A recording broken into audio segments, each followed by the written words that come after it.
I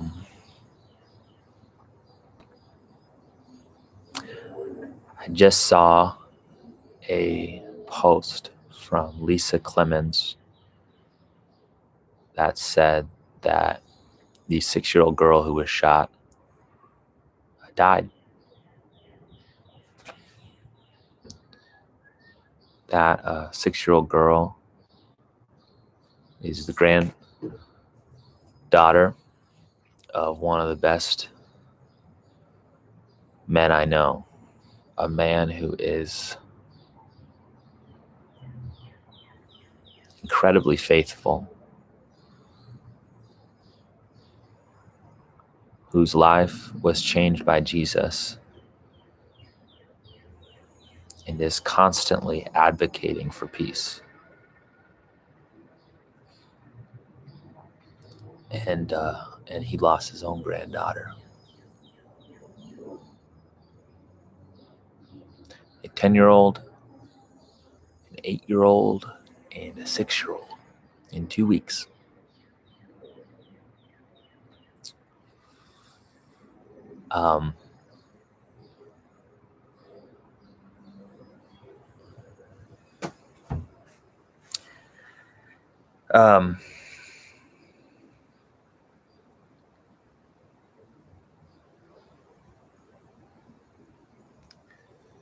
People move to North Minneapolis, or at least they used to. They move here for a better life.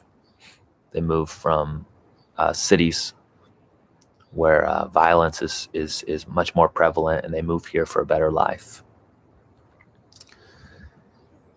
And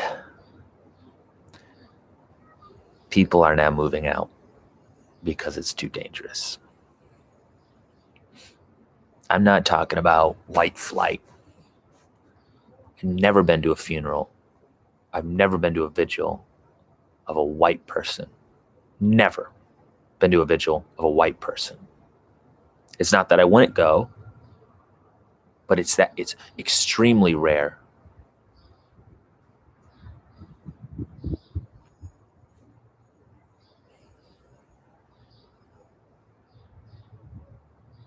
And all these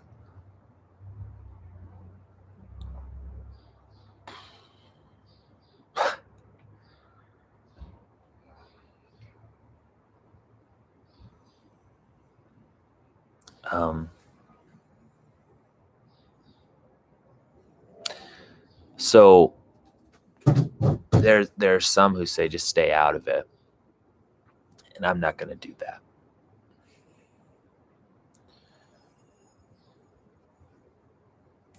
I specifically want to address folks like me, younger, middle class or above.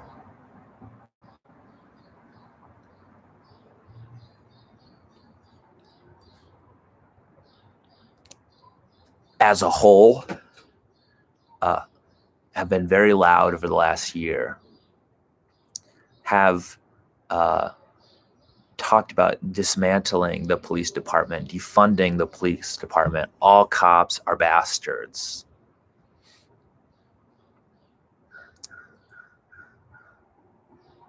Instantly sharing things with no, before facts have been laid out. Okay. The Minneapolis Police Department is messed up. I am no bootlicker. I've been called that, but I'm not one. But from day one, last May, almost every community group, church, nonprofit has been saying, in my neighborhood, has been saying, we need police.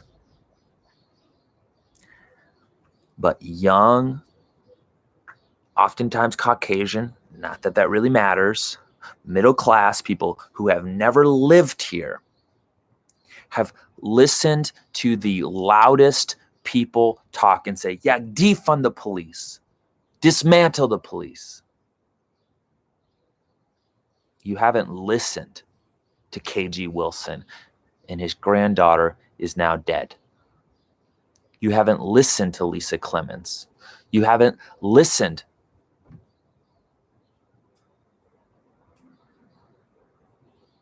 prideful. And your demonization of the police is causing more and more people to leave.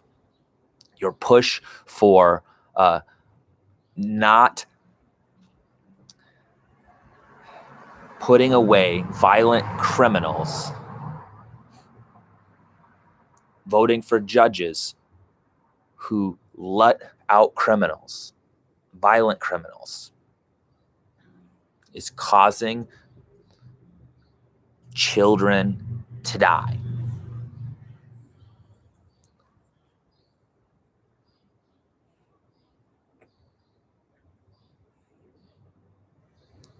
We desperately need reform. And we desperately need a fully staffed police department.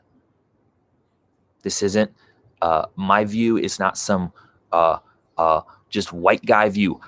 I'm listening to my elders here. You know, I saw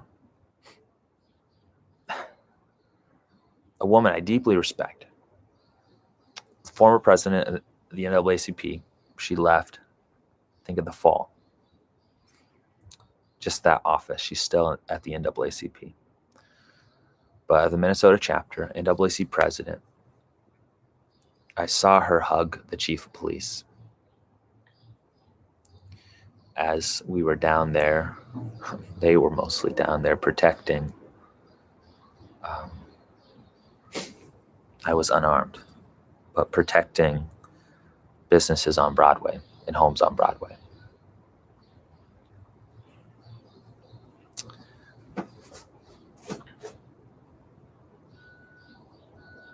NAACP Minnesota chapter, at least the people I know, I certainly don't speak for everybody.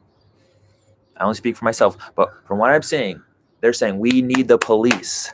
We support the chief of police here.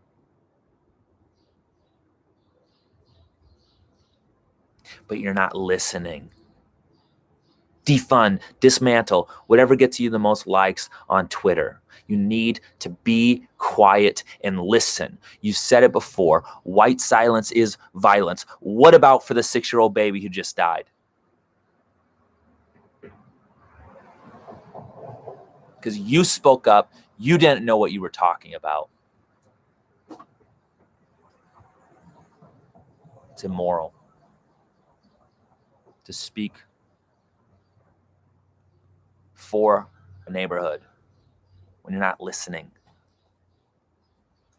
And the things you've pushed for have led to more murders than we've ever seen. Minneapolis used to be called Murderapolis in 1995. And from everyone I've heard and read who lived through that is saying this is way worse. You need to listen.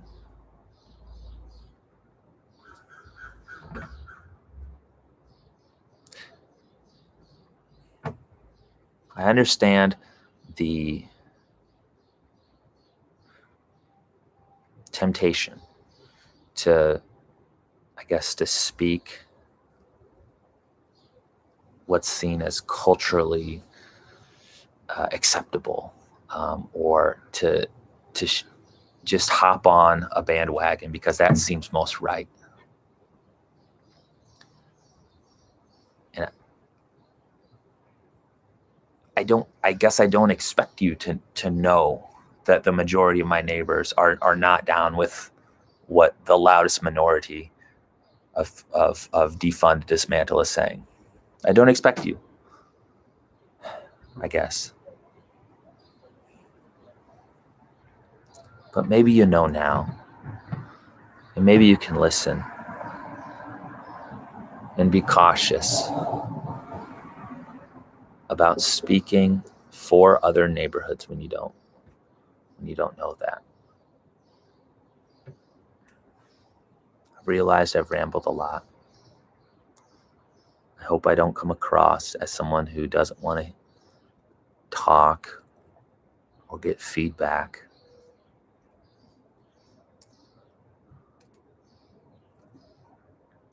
I'm very upset right now, as are many of us. If you made it to the end of the video, thanks.